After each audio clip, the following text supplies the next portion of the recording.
कहते हैं कुछ जगहें समय के साथ बूढ़ी नहीं होती, बल्कि अपने अंदर का अंधेरा और भी गहरा कर लेती हैं। और शहर के पुराने शांति निकेतन स्कूल के बारे में तो लोगों का हमेशा यही कहना था, वहाँ रात में बच्चों की आवाज़ें आती हैं।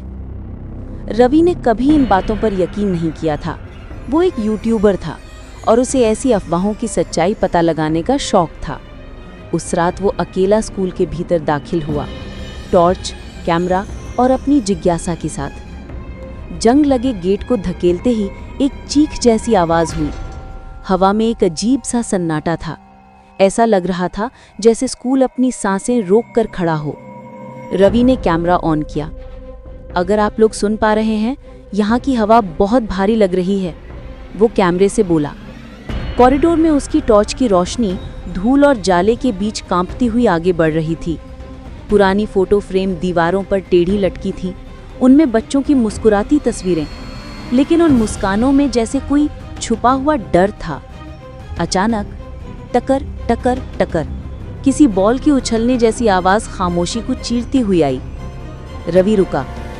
ये आवाज़ अंदर से आई है, वो धीरे से बोला। वो खेल के मैदान की ओर बढ़ा। वहाँ कोई नहीं था। घास सूखी थी, झूले हवा में हल्के हल्के हिल रहे थे। फिर बच्चों की धीमी हंसी सुनाई दी। ही ही ही ही ही।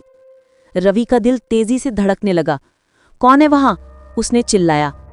लेकिन जवाब में वही हंसी, और ज्यादा करीब और ज्यादा साफ। अब आवाजें क्लासरूम नंबर 4 से आ रही थी। यही वो कमरा था जहां 10 साल पहले एक हादसा हुआ था।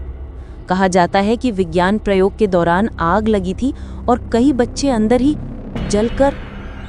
रवि ने धीरे धीरे दरवाजा खोला। कमरा खाली था, लेकिन ब्लैकबोर्ड पर कुछ लिखा था। हमारा खेल अभी खत्म नहीं हुआ। रवि पीछे मुड़ा। कमरे के कोने में एक छोटी लाल रंग की बॉल पड़ी थी, जो खुद ब खुद हिलने लगी, फिर तेजी से उसकी ओर लुढ़कती चली आई। रवि घबरा गया और कैमरे को संभालते हुए पीछे हट गया। तभी टेबलों के बीच से छोटे छोटे पैर दौड़ने की आवाजें आने लगी, जैसे कई बच्चे इधर उधर भाग रहे हों, लेकिन नजर कोई नहीं आ रहा था। मुझे यहाँ से निकलना चाहिए, वो फुसफुसाया। जैसे ही वो दरवाजे से बाहर जाने लगा, अचानक सारी लाइटें झपकने लगी। हवा ठंडी हो गई, इतनी ठंडी कि उसकी सांस धुआं बनकर दिखने लगी। और फिर क्लासरूम के पीछे वाली दीवार पर कई छोटे छोटे हाथों के निशान उभरने लगे, काले, जले हुए, लेकिन हाथ मानो किसी बच्चों के थे, और हर निशान मानो उसकी तरफ इशारा कर रहा था। बच्चों की हंसी अब चीख में बदल गई। रवि भागा, कॉरिडोर, मैदान, गेट, लेकिन गेट बंद था अंदर से, जैसे किसी ने उसे बाहर जाने से रोक दिया हो। अब चारों तरफ वही आवाजें, सर खेलो ना सर, सर खेलो हमारे साथ। रवि ने मुड़कर देखा। उसकी टॉर्च की रोशनी में कई छोटे छोटे साए खड़े थे, जले हुए, विकृत, लेकिन बच्चों जैसे। उनकी खाली आंखें सीधे उसकी तरफ देख रही थीं। रवि चीखा और कैमरा जमीन पर गिर गया। अगले दिन स्कूल के बाहर लोगों को केवल उसका वही कैमरा मिला, जिसमें आखिरी रिकॉर्डिंग में सिर्फ एक ही चीज सुनाई दे रही थी, बच्चों की हंसी।